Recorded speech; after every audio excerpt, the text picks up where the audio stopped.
that can occur for personnel in a complex and dynamic security environment. We are confident we have taken the right steps to resume safe and orderly operations at the airport. We continue to prioritize the safety of military personnel and those who await evacuation from Afghanistan.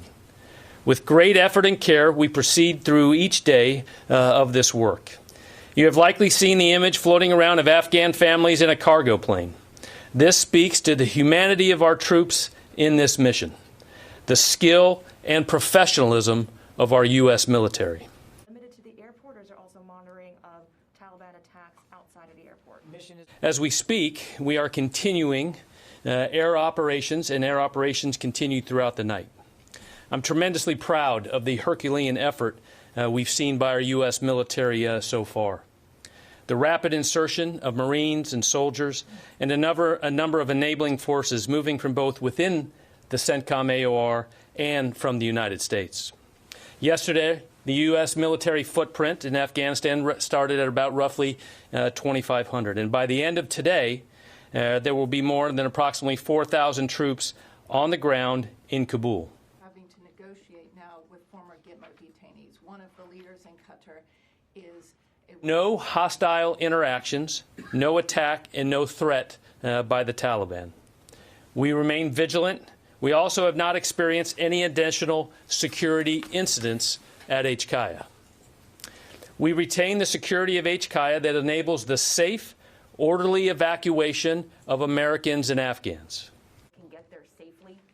That's one of the things that we're hearing, is that people can't get through these Taliban checkpoints. They can't even get... I want to reinforce that we are focused on the present mission to facilitate the safe evacuation of U.S. citizens, SIVs, and Afghans at risk, to get these personnel out of Afghanistan as quickly and as safely as possible.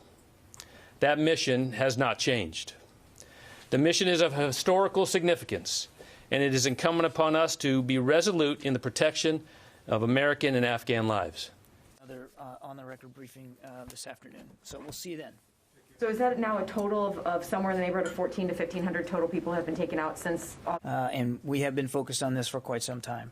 There is a process by which they can apply for these visas, and the State Department has now opened up the umbrella for other, what they call P1 and P2 opportunities. I'm not an expert on that process, Carla, but there is a process to follow, and I'd highly encourage, if they aren't already in the system, to get themselves into the system.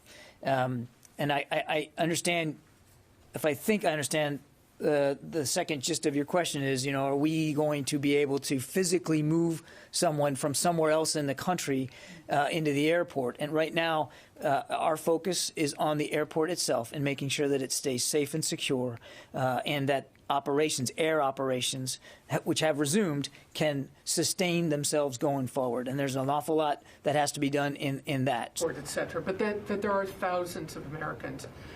With that estimate in mind,